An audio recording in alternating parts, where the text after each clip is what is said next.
চাঞ্চল্যকর ঘটনা ঘটে গেল হাওড়াতে। প্রেমিককে সঙ্গে নিয়ে স্বামীকে খুন স্ত্রীর, মেঘালয়ের ছায়া।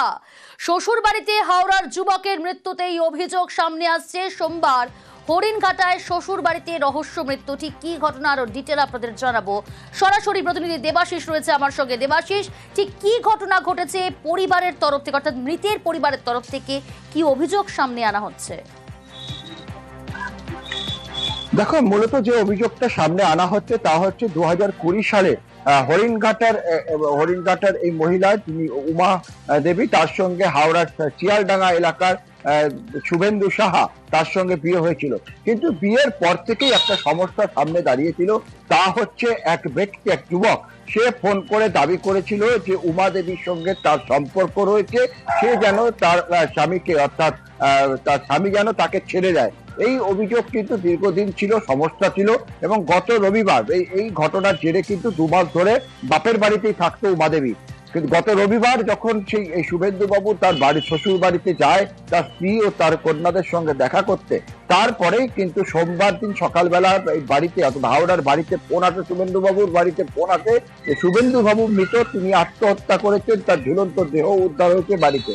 এরপরে পরিবারের লোকেরা সেখানে পৌঁছায় এবং পরবর্তীকালে মর্গে গিয়ে শুভেন্দু বাবুকে যখন দেখে, সেই অভিযোগ যে শুভেন্দু বাবু আত্মহত্যা করতে পারে না, তাকে মারধর করা হয়েছে, শরীরের একাধিক আঘাতের চিহ্ন রয়েছে। এরপরেই কিন্তু হরিণঘাটা থানায় একটি অভিযোগ দায়ের করে এই পরিবার, এবং পরিবার দাবি করেছে যে এই খুনের ঘটনা বা শুভেন্দু বাবুকে যে হত্যা করা হয়েছে সেই ঘটনার সঙ্গে যুক্ত কিন্তু তার স্ত্রী এবং তার স্ত্রীর আত্মীয়, বাবা, পরিবারের লোকেরা, এমনকি থাকতে পারে তার প্রেমিক, যে কিন্তু ফোন করে এই শ্বশুর বাড়িতে মানে স্ত্রীর বিরুদ্ধে এবং তার পরিবারের বিরুদ্ধেই অভিযোগ তুলছে মৃতের পরিবার। কি মনে করছেন, ছেলেকে কি পিটিয়ে মারা হয়েছে? হ্যাঁ, আমার ছেলে খুব ঠান্ডা, নিরীহ, ওর মতো ছেলেই হয় না।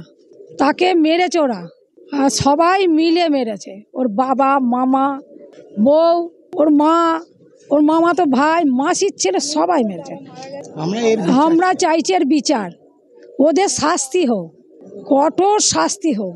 আমি চাই যে খুব শাস্তি হোক, ওইভাবে যেন মারা হয়। মর্গে গিয়ে দেখি যে আমার দাদার মানে রীতিমতো খুন করা হয়েছে। দাদাকে আমরা দেখেছিলাম, সেই দাদা নেই। মুখটা দেখলে বিভৎস মুখ।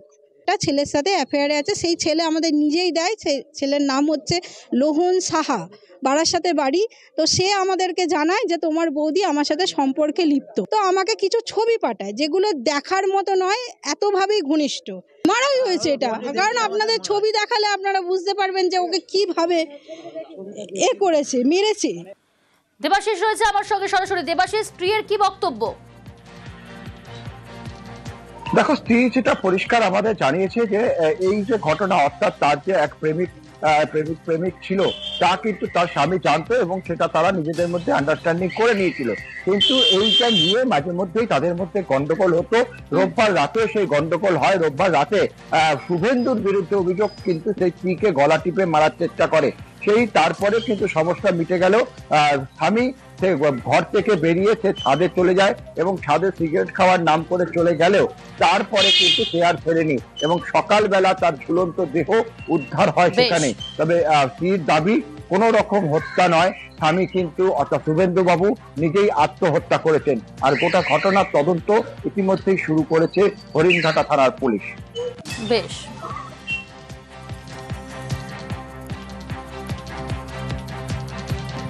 সেরকম কোনো ব্যাপার নেই, জাস্ট ঝগড়া অশান্তি।